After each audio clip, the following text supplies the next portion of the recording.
Yeah, thanks everyone for joining us today. And we can just, I guess we'll just wait for a little bit for people to come.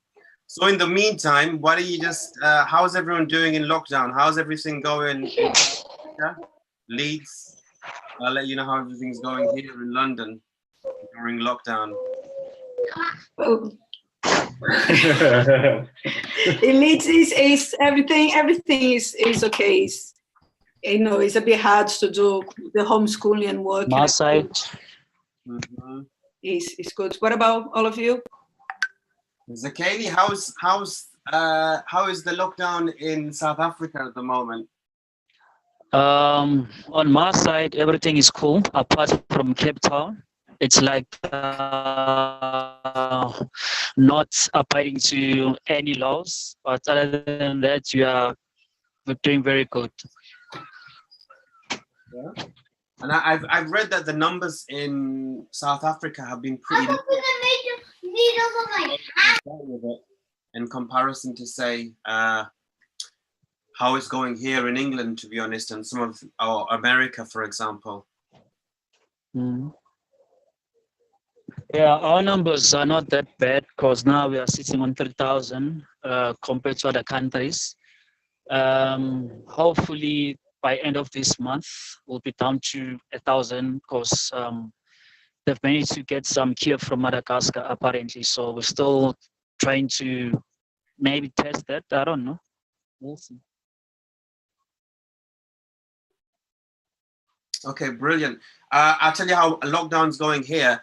I mean, people were, I would say, like recently we've seen a change, especially in this area, and where we live in Southeast London, there's, I mean, this is an area that's got one of the most amount of cases for within London.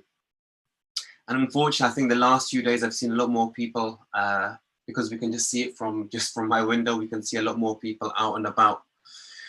In comparison to say the last few days, the weeks before that, and I think unfortunately because the government's been acting a bit as though they wanna lift the lockdown without officially saying anything. I think that's meant we've had more people going out. Yes, going out. I've seen groups socializing and things like that, which is a bit of a shame because I don't feel as though we're in any position like that. I think we're in a worse situation now than we were when lockdown started. So I think, yeah, I don't know. It feels to me everything is spin at the moment when it comes to this government. It's about spinning the whole how we deal with this coronavirus, or how we can spin the numbers on the deaths or anything and things like that. But yeah, so how's everyone affected with their work and things like that? Are you able to work from home? I think for us it's pretty mad, to be honest, because I work in IT now these days, so working from home and trying to basically enable an organisation of 1,000 people to start working from home as well has been pretty stressful in my job. Elisa's working at ITV on Emmerdale as one of the few staff editors, so her demand's been really high, and we've got 2 young kids who also are pretty demanding, so it's been pretty intense. Plus our neighbours have bought a karaoke machine and are constantly singing really, really out of tune at pretty much all hours of the day. Really loud. But they're having fun. So just a quick introduction for anyone who's just joined us for the Amazulu Q&A. We've got myself, I'm Richard, and this is Hanan. And we've also got Ben and Elisa, who are the sound designer and editor. And then really, really pleased to have Zakeli with us, who's the, really like the kind of, in a lot of ways, he's the voice of the students in that film, and like a incredibly inspiring figure, I think, in my life and Hanan's as well, in terms of like what we took with us after making that film. What was that like for you, Zakeli, watching? Did you get to watch the film again just now? Actually, I do have the film, so I do watch it when I know it again. Yeah, it just takes me back to high school life. Oh, those moments are just unbelievable. Are just unbelievable. So it's a very nice movie, an amazing movie actually. Oh, brilliant. This is great to hear. Zakeli, are you still in Umlazi or in Durban? Currently, I'm in Joburg due to some working stuff, so I'm in Joburg. Not in Mlazi. I've not been there for a while, but then I'm still in contact with my former schoolmate. Still hang around, have some beers, maybe. Joking. But yeah, It's really we still interesting. talk a lot. We still talk a lot. It's interesting for me, and Elisa, I think, because I guess following the kind of wrap up of the film, we kind of moved away from it then. Whereas I guess for Chad and Hanan, they've carried the film and done a lot of promotion and tried to get it out there quite a lot. So for us, it is well, for me at least, watching it, it was like uncovering a lot of memories. Sort of, you sort of watch it and you think, oh God, yeah, things that had slipped out of your mind. And you think, God, yeah, I was there. Got to remember those houses, those people, all that stuff. And yeah, it was really, from my personal point of view, watching it and thinking, God, I really want to know what happened to all these guys now. I want to know, how did they get on with their exams? How did they get on with their further education? What's life like? Have people managed to? Because one of the continuing themes through the film is about the desire to use education to lift yourselves out of the kind of socio-economic situation that you're in, and it's sort of thinking, rooting for you guys and wondering, who made it, who managed to improve that situation, and I guess yeah, really wanting to know what happened to everybody. And it's hard now, isn't it? It was hard back then to keep in touch up to this point, because it's before Facebook. Like no one had mobiles there out. The kids, like these days, when we make a film now, it's like we can just keep in touch with everyone, and we can keep tabs on what everyone's doing. And it's kind of a different. It was like a different world back then. Are you in touch with any of the other kids from the film, Zakeli? Yes, I am Nansansa, Tembi, the photographer, forgot his name, Mr. Mchali, and again, and Cindy, beautiful voice lady. Wow. And how are they doing generally? Like, can you give us like any kind of update on are they in Umlazi still? Have they moved away? Only Cindy is there because her mom is not feeling so great, so she's actually looking after her family. Nonhlanhla, she got married, no longer stays there in Mlazi. Timby as well, she travels everywhere because she's running her own business. On business? Yeah. Wow. And it's doing very well. That's good. Brilliant. Doing very well. And Mr. Mchali actually resigned a few years back. Then we did something to actually honor his work, and he was so happy, way too happy. Wow. So is he getting some? He's getting some rest now, some well-deserved resting time. Yeah. Is the school still doing as well now that Mr. and Charlie's not involved? Yeah, it's still going great. Actually, still going very, very, very great. Because matric last year they got around 99%, so they're still doing very good. Ah, fantastic! Because they're very disciplined. That's brilliant to hear. And Zakeli, do you remember So, because it's been 15 years now since the film came out. Do you remember what the impact was like? Because I guess we won in South Africa, so we don't know what impact. I mean, we heard of the impact that it was having in South Africa, but we didn't see it ourselves. Do you remember what was the impact like when the documentary came out, especially around Durban and Umlazi?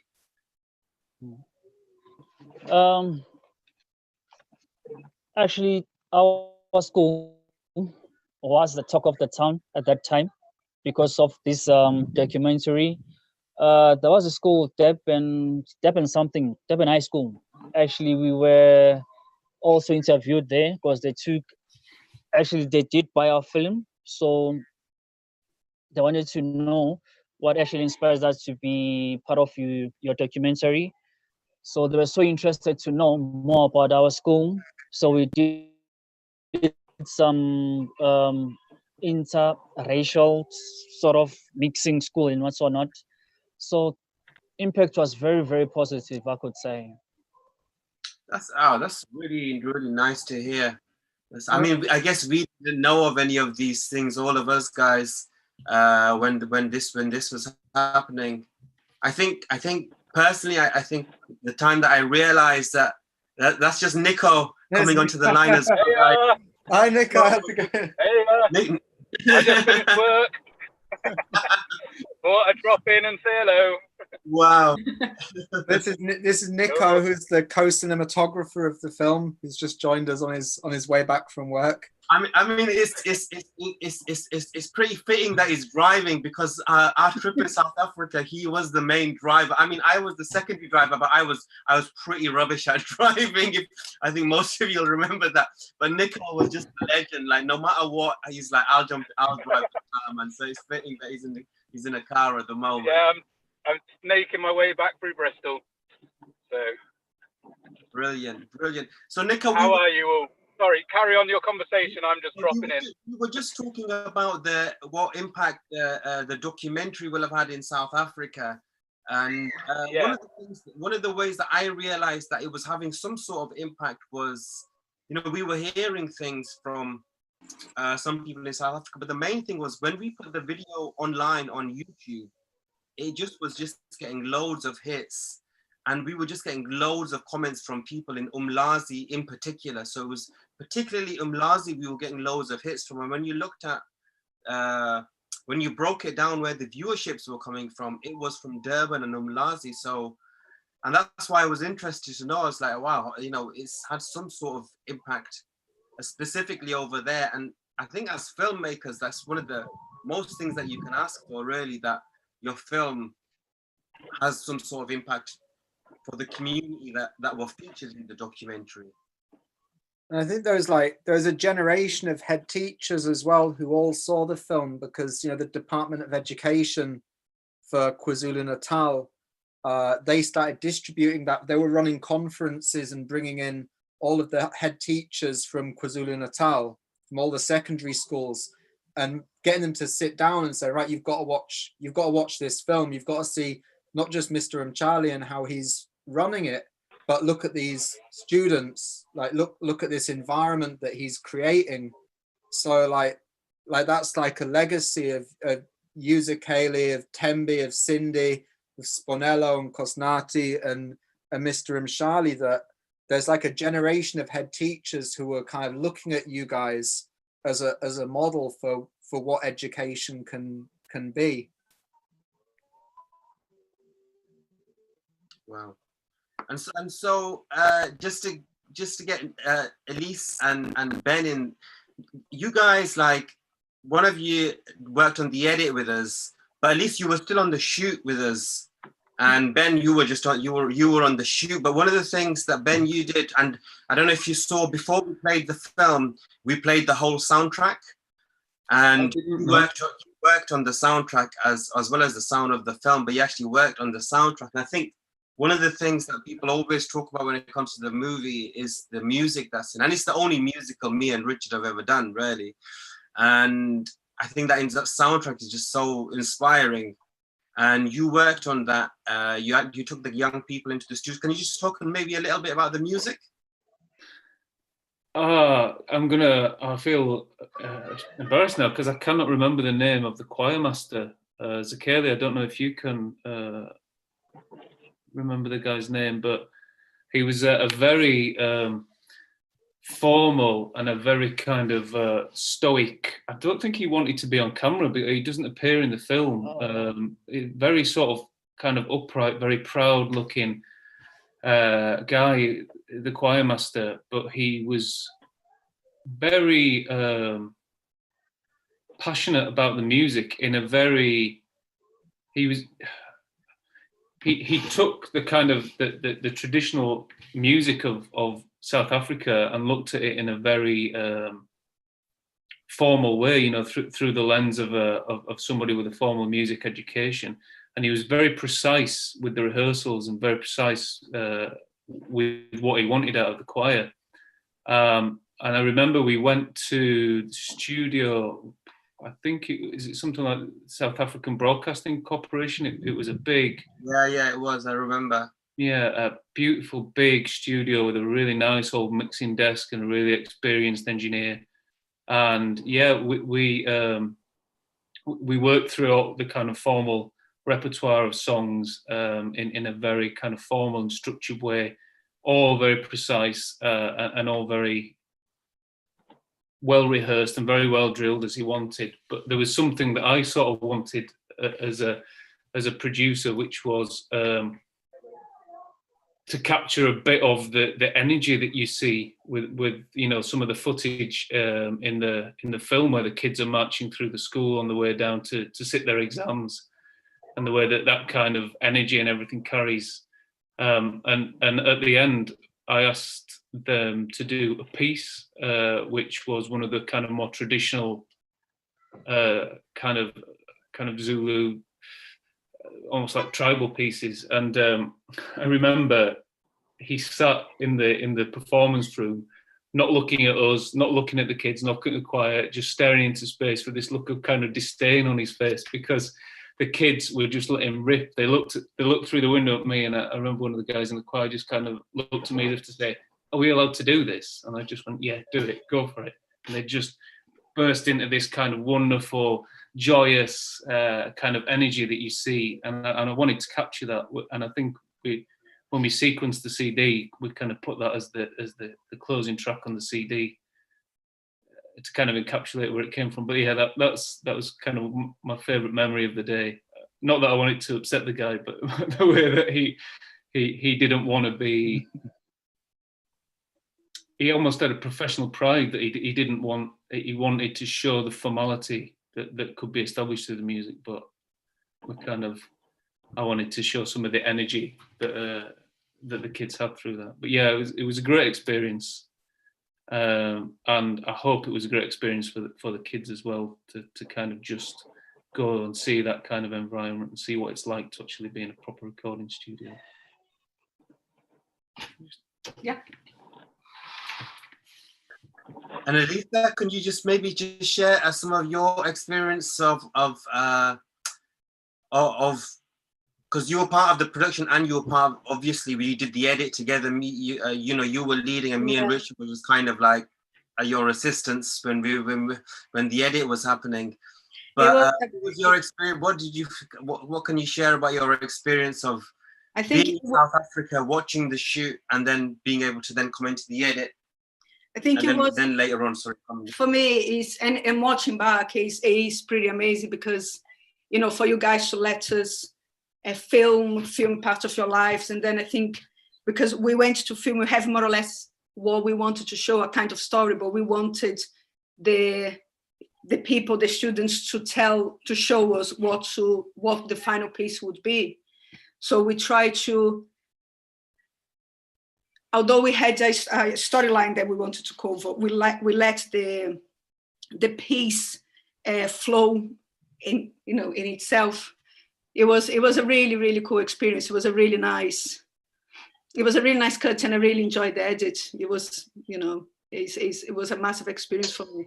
I keep remember the end when we cut for AIDS, and we keep thinking, what end we're gonna do? How is gonna be the end? And then suddenly, we had that end, that music, everything, and it's like, oh my gosh, He's there. And it was such a nice thing to watch again. Yeah. So thank you guys, because it was really good to be part of it. Thank you, Lisa. And it was, I think in the edit as well, is when, like, I guess at no point were we ever wanting to like put a voiceover or the view of an outside like person, which I guess would be the regular way, and still is like really a regular way of approaching a documentary, is to have this outside voice coming in. I think that's the way that we started off, and like still me and Hanan, when we're doing the films, it's like we've stuck to that, from that experience of being there and meeting you guys in Umlazi, and thinking like nobody's got the right to go and visit a place and then put their own voice on it. Like anything that you ever need, if you're making a documentary, is going to be there. It's going to be Zakeli, Mr. and Charlie, Spinello. It's going to be these guys and their voice. And yeah, I can't imagine wanting to do a film differently to that. We're working. I'd say, like, well, Rainbow Collective was formed in South Africa. That's why the name Rainbow comes from, the Rainbow Nation. But like, I think for me and Richard, as we continue to make documentaries, I think that experience of being in Velabishleki High School and choosing to do that documentary in that way, and we didn't plan it that much, did we, Richard? I mean, we didn't, and we still work in that way. We don't plan stuff too much ahead, because how can you plan with? We always want the people like Zakeli and Tembi and Mr. Mshali there. What they do is what's going to lead the film. We just do what we need to do, is operate the camera, direct from here, make sure we get the interviews right. But really, it's they're the ones who do, and we followed that through, I'd say. And I don't think we've ever done anything with a Western voiceover. I think that's rude. Actually, and I think we'd all agree on that. Like to go to any country and then to have a voiceover from somebody in the West, I think is just not necessary. Not when, when you look at this film, you've got someone as articulate as all of those students, a poet that Zakeli was. Why would you need our voices in there? Why would we need to say anything? What? I don't know if you can hear the V-Day celebrations going a bit. No. Oh man, I can hear they got the singing going at the moment. I just had to go check. One thing I do remember about that was just coming to mind as you were saying that, was like that it was such an intense few weeks when we were out there filming in South Africa.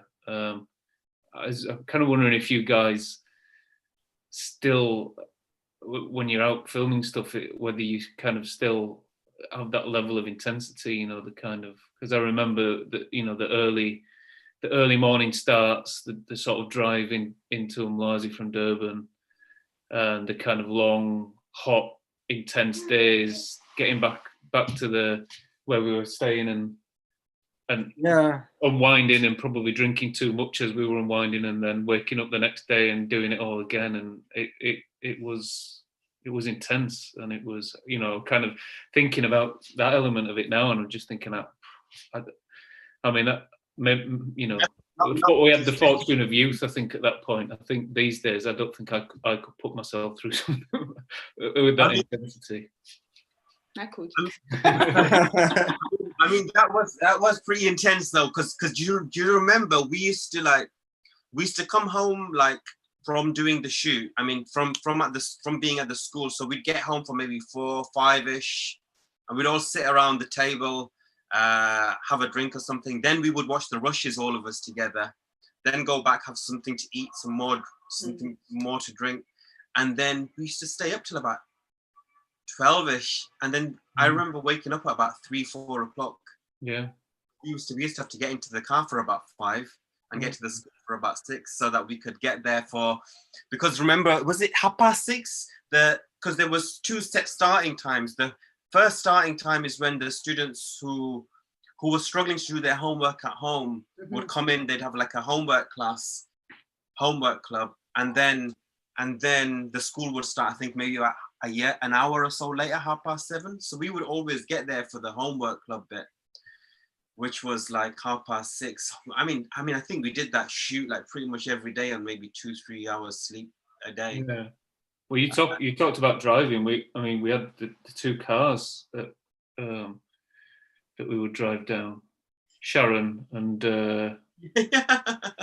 what was the other one? I haven't heard that for ages. We did name it Sharon. I don't know. Well, it was a Volkswagen Sharon, but everyone started calling it Sharon as we were jumping in. Sharon! And then there was another one as well. Anyway, I don't know if you guys even remember, but again, thinking about that the intensity of all that. I don't know if you remember that kind of set the tone for a lot of then, like, because we've kind of mostly we stopped doing like international documentaries in that style now. We don't do it because the technology's changed now. So like we'd rather be training up like kids at the age of those kids at school. Like if we were doing something like that now, like you remember when we did that, we had like so much kit. We were like flying over like just boxes and boxes of equipment to be able to make that film. And even that was with the lightest equipment possible at that time. And now you can give cameras and phones and stuff like that to people in the community and support them to make their own work. I mean, in the UK, stuff's like we spent a long time then doing stuff in Bangladesh afterwards. Pretty much up until when the technology shifted, and then we started doing more teaching for the international stuff. But when we're doing our own filming, I don't think it's really got less intense. I think that kind of baptism of fire of doing Amazulu and that kind of not really doing anything by half measures, you know, like if you're going to be, there's so much time in between when you make films like that. It's like when you're doing it, it's just, you've just got to get on and you've just got to kind of throw everything into it, like physically and mentally, just absolutely throw yourself into it. And like, I know like now we do we when we're filming stuff, it's usually in the UK now, but we cover the protests, the blockades at the arms fair, the DSEI arms fair at the XL Centre, which happens every 2 years. And with that, it's the same thing. It's like, we're just working 24 hours, just working around the clock for this kind of 10-day period, and everything else disappears. And it's just like nothing exists apart from that production at that time. But I think that's the kind of, some of that discipline is what we got from Amazulu. And like years later, we're still trying to work to that level. No, definitely that energy started from. Elisa, do you remember we used to do the edits and like we would be like, because you was working at ITV. I mean, at the time, were you the editor or were you the assistant editor? I was the assistant. So I used to, because I was thinking about that this morning. I used to work until 5, get to yours, because you used to work in your house, isn't it? Yeah, we used to work in my basement, remember? Yeah, the basement. So we used to go, so around 5 o'clock, I used to go to your basement, work until 12, 1, 2 o'clock in the morning, go home, and then start work at ITV again next day at 8 o'clock in the morning. So, but it was good fun, because I remember we had sections that we had to work, and we all kind of like set each other some tasks. So we're going to talk about school, we're going to talk about the start of the day, and then we used to separate each of the cast, which one we're going to work.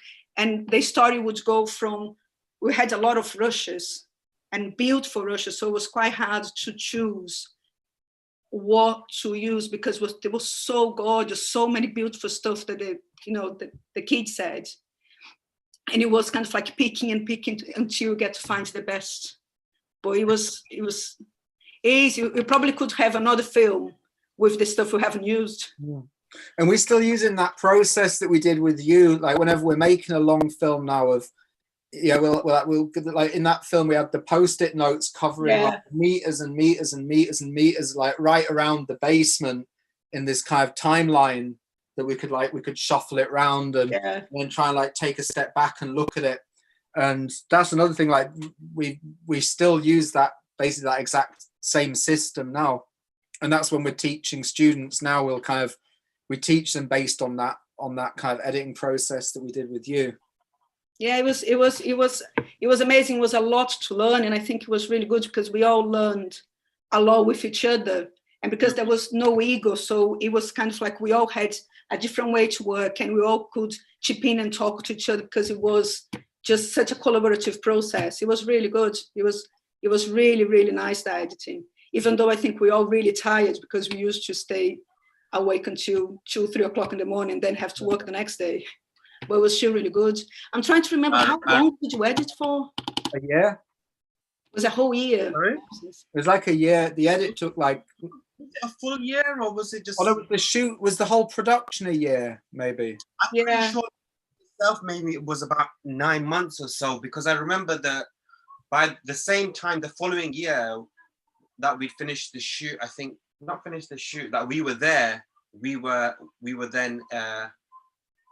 pretty sure you did the Durban Film Festival. Do you remember? Oh yeah, so it must have been. I think the whole production was a year, wasn't it? And then we about maybe like half of that was editing time. Even when we did the second and third visit, maybe we were still editing. The edit was still happening.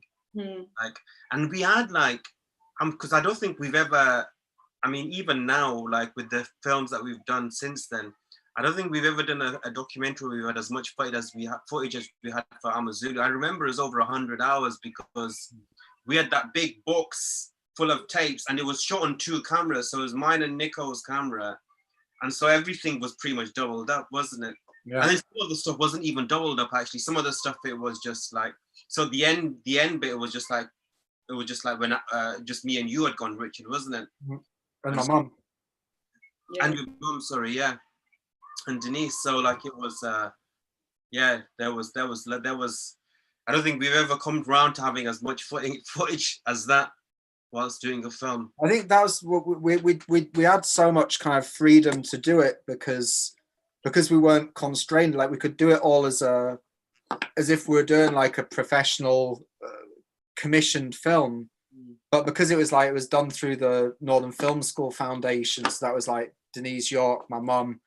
Who she kind of set up this initiative that we'd be able to then go after we graduated to have like kind of a bridge into the industry. So it was like, what was it, six students from across 2 years could go and like and do this production, and she convinced the university to pay for the bulk of it, and then Durban City Council put in some money as well. But it just meant we could take whatever time was needed to make the film, and it's like, oh shit, we need to go back to Umlazi and film some more stuff. So they'd be like, okay, cool, let's just find a way of making that happen. You know, get Leeds Met or whoever else to kind of cough up another few grand, and in the end, it meant we got to make like, what was the budget was maybe like 70,000 or something, 80,000.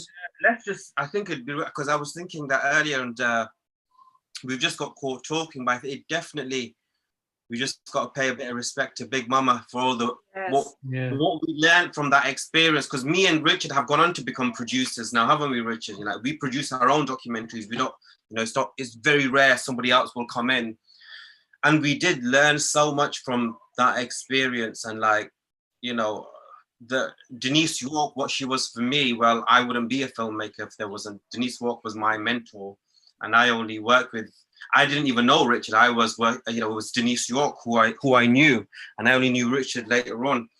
And me and Elisa were working, and I know Elisa, it was the same as well, because Denise was helping you. I remember she was helping you loads on your dissertation, wasn't it? Yeah, no, I have a lot to thank, and yeah, definitely.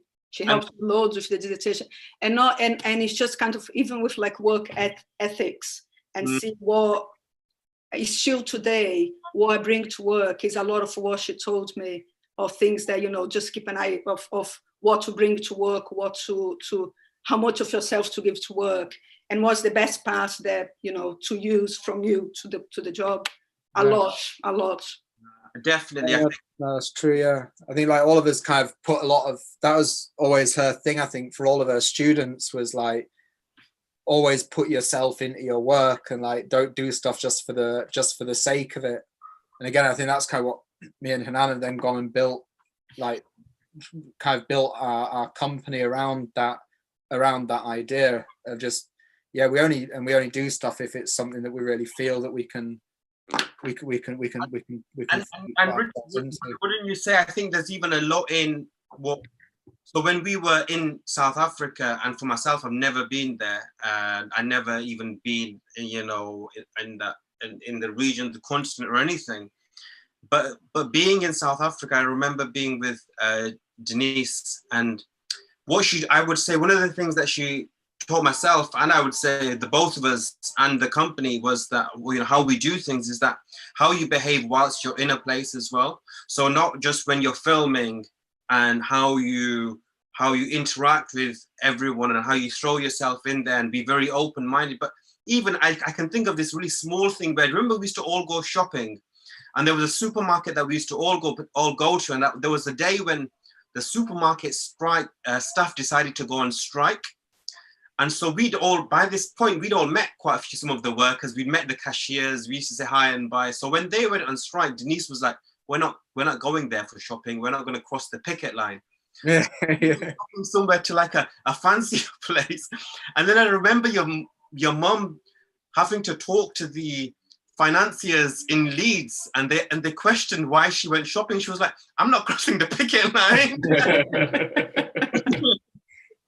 And I just think about me and you, Richard, because we've done so much work with unions and stuff, and about people's workers' rights, especially. And that little experience of that, because I can still remember it, has very much crossed into what we still do now. There's always the big things. The big things for me, like I said, you know, I wouldn't be a filmmaker if it wasn't for Denise's intervention in my life. You know, there's the big things, but then there's the really small things, like I just talked about now. That's the type of impact, and that's helped us as we become filmmakers. And since South Africa, we've traveled all over the place doing exactly this. Mm-hmm. And I think one of the reasons, you know, we do get invited to come back to do these documentaries or campaign films is because of the way that we are on set, and we've learned how not to be on set, and we've learned how to be on set. And that came at a very early stage from doing this documentary and spending all of that time with Denise, because there was the shoot, but then there was after the shoot. Do you remember me, you, and Denise went to Cape Town to do Bafana, which was the follow-up to this documentary. We did the festival circuit. We had to learn, and then because Amazulu had a TV distribution, not TV, it was art house cinema distribution. TV and cinema. So we had to go to Johannesburg for these meetings, and honestly, that just taught us so much about how the industry works. And on top of that, at the age of, I was 25 then, I think, Richard, you were 24, and we could say at that age, when the industry was different, when technology was different, we'd done our first feature document, we'd got it out of the, you know, we'd done it, and we could just like go on to do other things. But, you know, people at that stage, people were like, if someone had done their first documentary by the age of 40, you know, they were classed as a young filmmaker, you know, they'd done good. And, you know, we were really like, and that was all because of that vision that Denise had in all of us as young people, as students, that, you know what, these, let's put this dream team together. That's what she'd always say. And I know something will come out of it. And that's why, even after all of the documentaries we've done, Amazulu will always hold a special place in my heart anyway.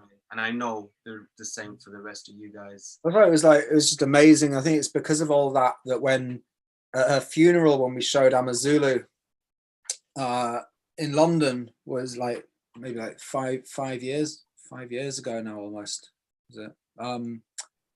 But then all the students that came, because she'd been kind of teaching film since the like late 60s, early 70s, and there were students from like 40 years previously. Like there were students spanning like 4 decades that she taught who would still like, who then heard about it, and they're like, right, we've got to come to the funeral. And I think that's kind of that's because of the kind of teacher that she was, and the legacies that she's now had with people who are working in the industry, is that decades later they'll kind of come across the country, or people coming from different countries even. And that's why we showed Amazulu, which I think was like, that was her kind of her big finale, wasn't it? It was very much a passion project for her, wasn't it? You know, she was very, very keen to see that film made, which is something I've got. Obviously, I guess there's my gratitude to everyone as well, because I came into it not as a student of the Northern Film School, but basically through Elisa, who was a student. And I remember socially when she was talking about it, and you know, sort of you guys were getting together and saying this is a thing that's happening, and you know, Elisa would like you to be involved. I think I remember saying at the time, do you want me to come and carry bags for you? Do you want me to? Do you want me? I can drive. I can carry bags. This sounds amazing. Can I come and just be your lackey? And then a couple of weeks later, or a few days later, the message came back. Well, you went to you did music technology, didn't you? I'm assuming you can handle a microphone. Do you want to come and record sound for us? So that was Yeah. It was one of those kind of very, well, I think even at that kind of point of youth and inexperience, I think I realised that was a sort of a once in a lifetime opportunity. So yeah, that's it's one of those memories, isn't it? One of those things that, you know, really grateful to have had that experience myself.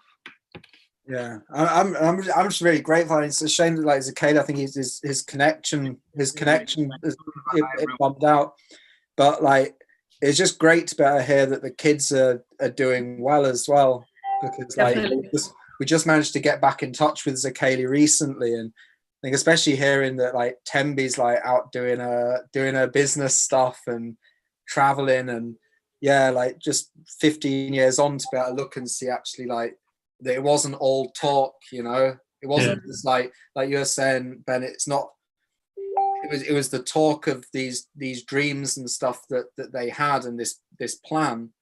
And actually like it's really just amazing to hear that those youngsters have actually, and obviously like Cindy would always be staying in Unlazi, because I think of all of them, like Cindy's like the one that I'd imagine absolutely just like staying within that community, and hearing that Nkosnati's still taking his photographs as well.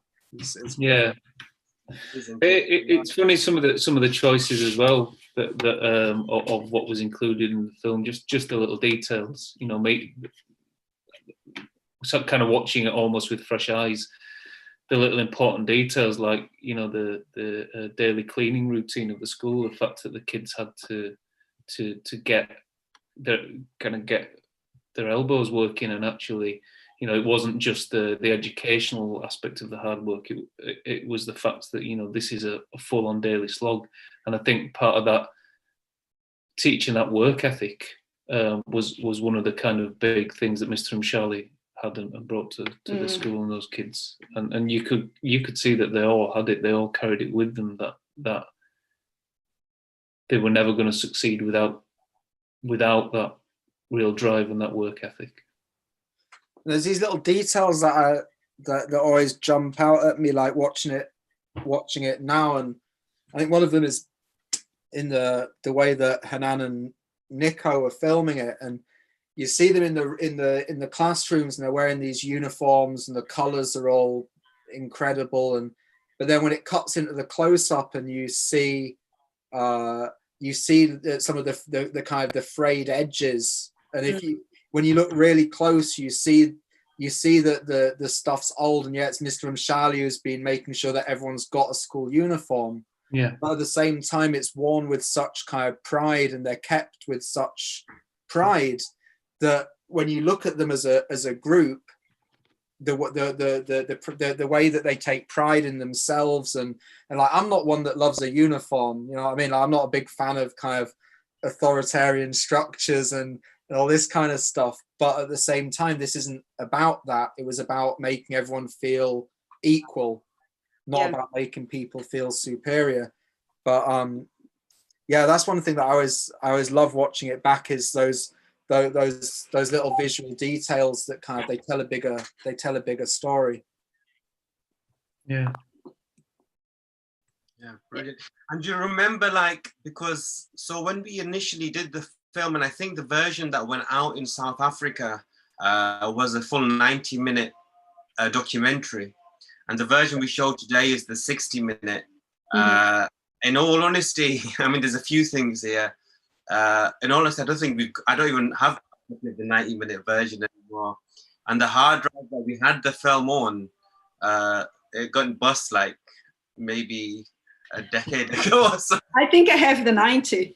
I don't have So the copy we've been playing is a DVD that we were able to salvage and ripped it, and then that's the copy that we've been using for when we posted it online. It's still getting shown all over the place, isn't it? Like, but from this like this kind of this SD copy. Maybe, huh? I was just gonna say, me and Richard, we're gonna have to come to Leeds and get make a copy of it, because the only person that's actually got the HD version is you, Lisa. It's funny, actually, in the weird things, the weird kind of synchronicity of things. We were clearing out our loft not 2 weeks ago and found the PC that we built for Eliza to do some of that editing on. Wow. the Mac. Yeah, nearly went straight in the skip, so it's No, you wouldn't. Maybe we'll have to get it ready for a 20-year anniversary remastered version that we can put out again. But that I mean, you have to remember as well, guys, because when we did that film, like, everyone is like, oh yeah, HD, 4K, all of that stuff. When we did that documentary with those cameras had just come out, and it was one of the first like HD documentaries to have come out at that time, even though probably no one realizes that fact. But we could never play the HD version anyway. It was before, like, the cinemas didn't really have DCP and stuff like that then, so it's like we had it, but like no one was actually watching it in HD. We would always still have to down convert it to a DVD. But what I was gonna say about the 90-minute version was, I remember, because I was thinking of this last night, do you remember how long we spent in the edit working on that? Because I think the first 20 minutes was just like no dialogue. Yes. And we worked really hard just to make that flow, because we had all of the shots, which was, we went to everyone's house, all of the students' house, we did a morning, and that's why, again, Ben, you'll remember the morning trips with Sharon. We would get to the students' house before they were going to get to the school to do their morning session, which was before even school started. So we would get to their houses so early. And so we had all of these elements, and then we brought it together to create this opening where everyone's getting ready to go to school. And it was like, it was like a 20-minute silent film. It just had Atmos really sound, didn't it? And just some dialogue here. I think that's this kind of like uncompromising view that we had at the time, which was like, you know, if people aren't prepared to sit and watch 20 minutes of silent cinematic movement at the start of the film, then they can get lost, and we don't want people like that watching this film anyway. Like, it's like you should be able to appreciate it. You shouldn't need some like rapid kind of front-loaded narrative at the beginning of the film. And I'd love to watch it again. So I think we'll have to try and get up to Leeds I can have a look at, because now I have a little bit more of the equipment. I can see if I can compress and send to you guys so you can have a look at the 90 minutes. That'd be great. Yeah, I'll do that soon. Right. Yeah, I think we're at like 50 minutes of the Q&A now, so I reckon maybe if we just kind of wrap it up, and then we can put this back on the Facebook. And apologies to anyone who ends up watching it that we didn't get it up on the Facebook stream, but we can stick it up there. Yeah, brilliant. It was nice to see you guys. If you guys stay online, if we stop that, we can stop the live stream, can't we? But thanks. Now, so just going to quickly say thank you to everyone for watching. Apologies for the technical problems with Facebook. But what we will do is, like Richard said, I've recorded this, so we'll post this on Facebook now, so hopefully some of the other people can watch it and share it. But yeah, thank you very much for joining in this Facebook YouTube live event. And there'll be another one next Friday as well. Yeah, stay safe, and there'll be another one next